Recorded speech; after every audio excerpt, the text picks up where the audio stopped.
Era uno degli impegni per il dopo cinquantesimo, la lezione del Vaillant affidata ai giovani, agli studenti per non perdere la memoria di un evento tanto tragico da aver segnato intere comunità, perpetuare il ricordo affidandolo a un concorso per le scuole d'Italia. Il 51esimo è uguale al 50esimo, nel senso che dobbiamo ricordare e fare memoria quest'anno come l'abbiamo fatto lo scorso anno. Gli eventi nel numero sono sicuramente inferiori, ma tutti hanno un grande significato, in particolare quello di oggi, perché lanceremo questo concorso a livello nazionale per le scuole medie e medie superiori, dove i ragazzi dovranno parlare di Vaillant, ma soprattutto parlare degli aspetti legati al Vaillant, quelli della solidarietà, della prevenzione ambientale, della legalità.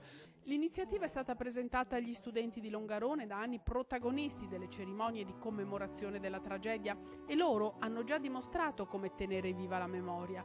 Letture di un libro che hanno scritto a più mani, Toc e Acqua, e con lo stesso titolo anche uno spettacolo teatrale. Il principe Toc e la principessa Acqua, liberati dall'incantesimo con l'aiuto dei folletti, riportarono la vita nella valle. A suggellare l'impegno della scuola nel tramandare la lezione del Vaillant, la presenza a Longarone della nuova dirigente regionale che assicura: non è tardiva questa iniziativa. Una rilettura della storia è sempre avvenuta a livello provinciale, direi, ma anche a livello regionale.